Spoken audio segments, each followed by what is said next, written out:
to anything I say, or if this is really distracting, but we'll go with it. Thank you for coming. I wasn't expecting quite so many of you. It was really cool. Let me introduce myself. My name's Tom. I'm a Darkroom printer. I'm a teacher. And I do a live stream for my Darkroom once a month, which I'll give you the link to at the end. And also me and my friend Toby here, there he is waving his hand. We do a podcast here called Almost in Focus, which is as chaotic as this already is, so you get a good idea of what we're like. So there we go. So as I say, I love the Darkroom. I print in the Darkroom every chance I get. I do use digital, yes, but I would rather spend 10 hours in a Darkroom than 10 minutes in front of a computer screen playing around with Lightroom. So for me, the way the image appears in the tray and so on, it's magical for me. Okay, so there's a few reasons why I like this. So I've put this into why. So why print, why Darkroom is valuable, what you need, quite simple, and then how to do it. So there's a couple of little bits based around what I do in my Darkroom. I'm not going to pretend to be the greatest printer in the world or anything like that. I'm just going to go through like my own experiences of it, and I'll show some examples of my own work in there as well. That's part of that. Okay, so why have a Darkroom? So this is completely unscientific data. I put this on my Instagram a few months ago, a photo I did in the Darkroom and a scan of the negative. And it's just a case of which one do people prefer. And 93% of people, so very small amount of people, but 93% of them said they preferred the look of the print over the scan. I found that quite interesting. So there is value to this as well. And I think some of that is commercial. So if you are a portrait photographer, you're a wedding photographer, you're doing corporate stuff maybe, everyone else in that field is working digital. This is something that you can add to your portfolio. And if you're doing a wedding and you give the happy couple, as well as their digital album of everything, a single print of them, silver print, they look different to inkjet prints, and it will be something that they will treasure. So it's worth considering that idea. As I say, I'm a teacher, so educational as well. We learn by doing. There's a quote by a guy called Jeff Petty. I can't believe I'm still using him as a reference after all these years. Psychological as well. So I struggle occasionally with issues in my mental health. Never hidden it. But the Darkroom, in that small, low-light experience, you go to Brendan's setup next door, you get an idea of it. It's therapeutic for me. It's quite relaxing, the sound of the timers, the process that you go through. And I find it very calming. And I feel much happier with myself as a person after a short printing session.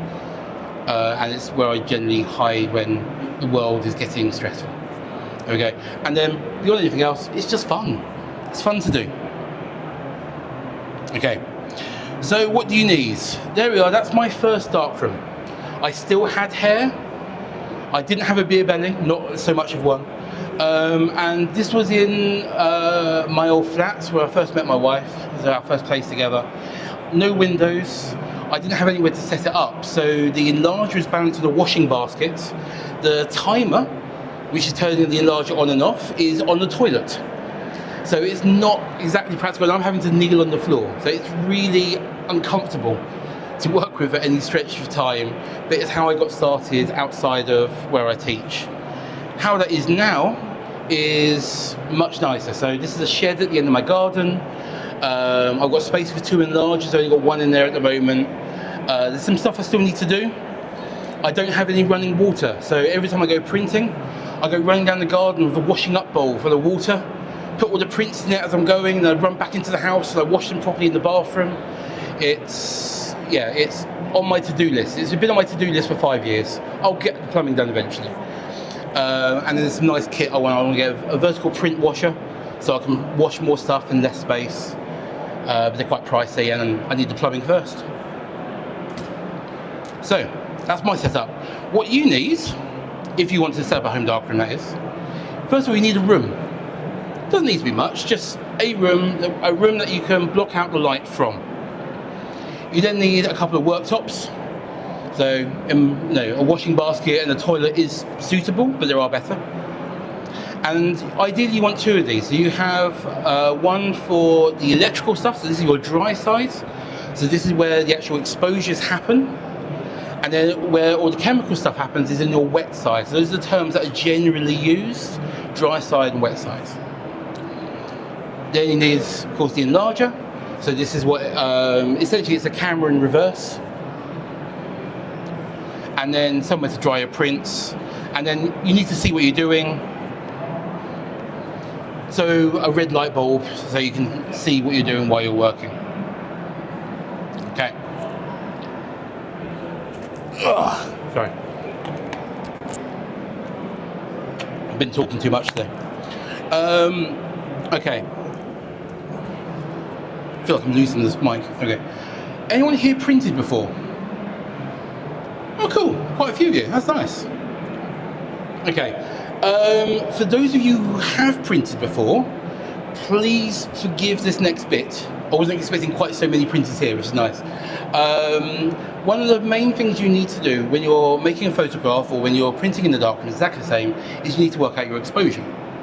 So if you're working with a camera, you use a light meter in the camera or your handheld light meter to get that information. In the darkroom, you don't really have that. So you need to do something called a test strip. And a test strip is just a strip of photographic paper that you put underneath your enlarger, you turn it on, you expose it for different amounts of time. So for argument's sake, I do this in 2-second blocks because the 2 times table is easy. And if I need something in between, I can find that quite easily as well. So I'll expose the whole piece of paper for 2 seconds. I'll then cover most of the paper, leaving just a little bit showing. And I'll expose it for another 2 seconds. So the bit that's covered has only had 2 seconds. That bit that's showing has now had 4. I move the piece of cardboard, do the same again. 2, 4, 6, 8, 10, 12, etc. You go along. So that when you print it, you end up with something that looks a bit like that. So this is in 2 seconds. This is from a photo walk in St Albans. I photographed the floor. I don't know why. I like the textures. I get drawn to texture. And I looked at this and I thought 8 seconds to be about right. So I made the print at 8 seconds. Now in hindsight, that's a bit too dark. It's close, but it's a little bit too dark. So what I should have done is probably go in between the 6 and the 8. That's why I like the 2 seconds kind of rule, because you can find that middle ground quite easily.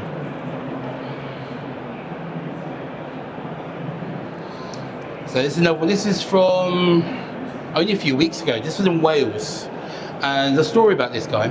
So I was there photographing something very specific. I'll show you that in a moment. And I strayed off the path. I got into this guy's farmland by about 100 meters. And suddenly this pickup truck pulls up. I was like, oh God, here we go. Guy gets out, walks over to me, starts telling me off, in a gentle way, but telling me off for going on his land.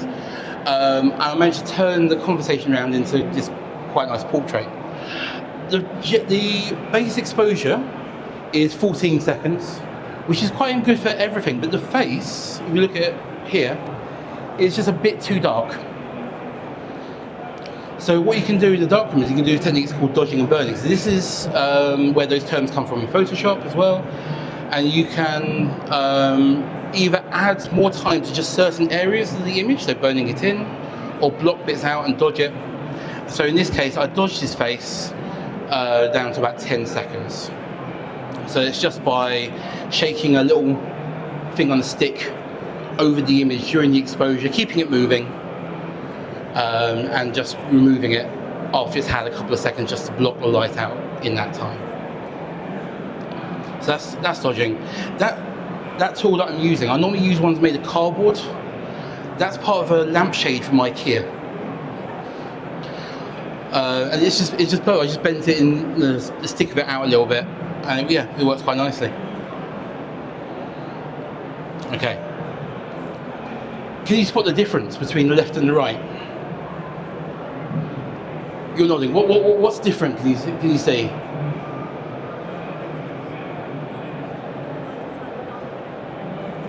Yeah. So yeah, the pot in the center is the main difference there. So this is, oh, I can't remember how long. I can't remember. I didn't write it down. Yeah. So it's just that center area where that pot is. I wanted to have some more of the textures. So this is an old rusty saucepan. I wanted to see that texture. It was a bit bleached out, and it was just masking with my hands over the image, just blocking the light from everything around the pan, and just giving that an extra. I think actually I doubled the time. I think it was one that was like 10 seconds, and then that bit essentially had 20 seconds, just to make sure I got it. And yeah, it's a lot better for it.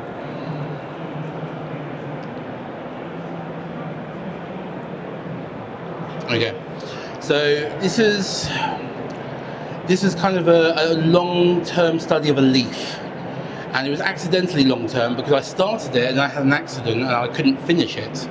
So I sat with a negative there for ages. I couldn't do anything. On the left is the scan negative. So it's just, this is Ilford Paneth, I think. I can't remember. I don't know. And it's just a straight scan. I've done nothing in terms of contrast or exposure in Photoshop to it. It's just as it is. On the right is the Darkroom print. So the print is on a warm paper as well, which gives it just a little bit more of a glow. So the first thing I did was I increased the exposure in the Darkroom. I wanted those shadows to be really punchy. And I really wanted to sort of highlight the idea of the light coming from beyond the tip of the leaf and the shadow that it casts on the leaf underneath. And so this was, yeah, so it's a lot darker straight away than what the scan gave me. But that top corner, that top right corner was still quite pale. I was losing the density in that I wanted. And also by making it that much darker, the detail in the vein here was getting lost in the shadow. And I wanted to kind of bring that back a bit as well. So this is again, a bit of dodging and burning, to bring those bits together. So that top bit, the lines work. That top bit, I gave an extra couple of seconds, just burning that area in, just to make it a lot darker. And then to compensate for that, the tip of the leaf, I then dodged that again using one of those sticks. I got them in different shapes to try and keep the detail in there that was being lost. Okay, so there we go. So there we are. I've kind of rushed through that a little bit. There's your why, what you need, and the general how-to, the most basic and fundamental techniques that you use. For me, the Darkroom, as I said, is always something I've enjoyed. But it was always a means to an end, I suppose. It wasn't as important as the act of photographing in the first place. So I'd go out and make photographs, and then I would quite often end up scanning the films, or getting them scanned for me at a lab, or I would occasionally go into the Darkroom. But the Darkroom was kind of something I enjoyed, but it wasn't fundamental to my personal practice. And I realised this a year ago, I suppose, and I made a conscious change. So for me now, the Darkroom is treated as being a central thing of what I do. I choose what I'm going to photograph with the idea of printing that photograph. So rather than me saying, oh, that'd be really nice and I can scan it or I can go in the Darkroom with it, it's now I am going to the Darkroom as decided before I've even picked up the camera. And that also means that much in the same way you might think about your post-production when you're on location or going in the studio, I'm thinking about the Darkroom side of that before I make photographs as well. And then the idea is that there is a final print at the end. I've done only a couple of projects since this mindset change. And the first one was quite a political piece. So this is the Rosetta Stone, which I did last January. And I spent quite a lot of money on newspapers, because newspapers are expensive now. And I got a copy of The Guardian, The Eye and The Telegraph. So I wanted 3 different or differing political views, and all papers have a lean, we know this. And I wanted to see how each one covered Donald Trump's second inauguration. So this was quite a lot of political turmoil in the press in those build-up to those days, for understandable reasons. And I like the idea of playing around with history. So I'm assuming you're familiar with the Rosetta Stone.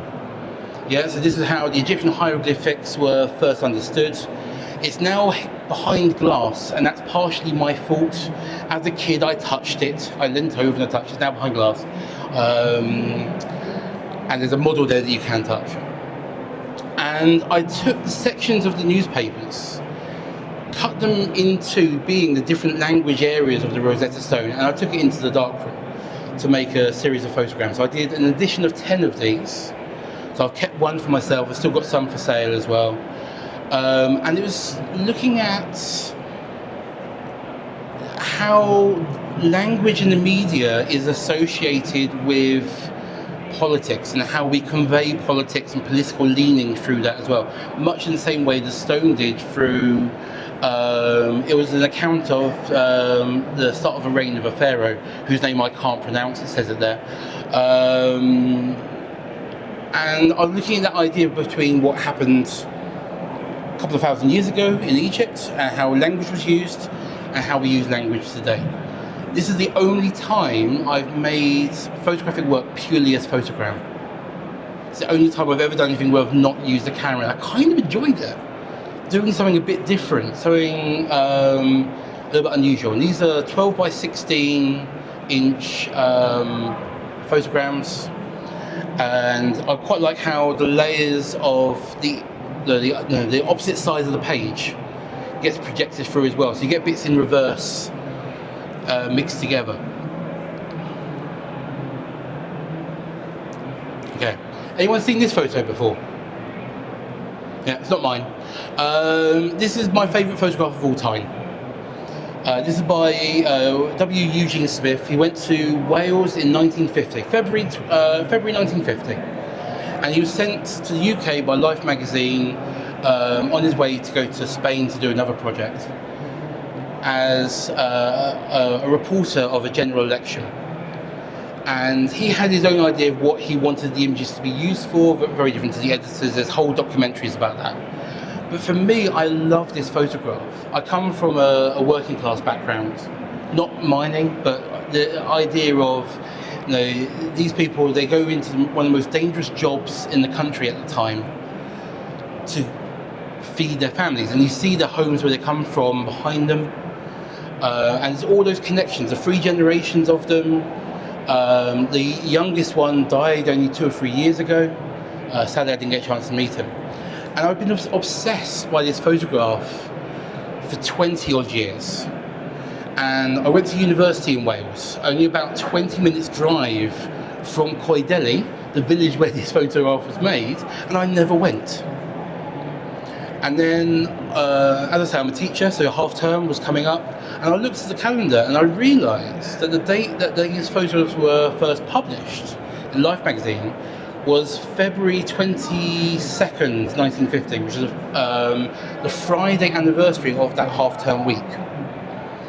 So I got some film from This Is How I Roll Film, because I wanted the same film stock he used. I got the same developer that he used, because I'm that sad and nerdy, I know this stuff. Got in the car like 6 o'clock in the morning, drove down to the Welsh Valleys to photograph that spot how I imagined it to still be. And I got down there, and it looked like that. It's just a hedge. I found exactly the right spot, and I'm standing my lens centimetres from a leaf. But I've driven 3 hours to photograph that. So I made the photograph anyway. And the whole intention I had for that week was to go there, photograph in Eugene's style, so using the same focal length lenses and everything, and then publish a video of the making of, which I did, to coincide with that date. So it's a bit of a homage to my favourite photographer, but it's also just a photograph of a leaf. So I did some other bits while I was there as well. So the sign into the town, and all these are prints done in my darkroom using the same paper he used and made. So I used the best I could. And I tried to print it in his style, and I can't do it. His way of printing, his way of understanding light is so alien from me. I just couldn't do what he did. So I ended up printing it like me, but so it was a bit of a failed experiment, but there we go. So where that photograph was made was like here. It's just in those trees. So this is the opposite side of those 2 rows of houses there, you see.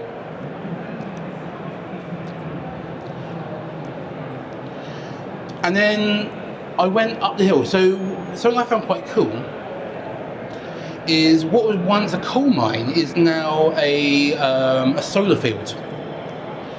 So I went further up the hill hoping that I could get a view with the solar panels in the foreground and then those rows of houses in the background. So kind of mirroring the same composition, but just being higher up.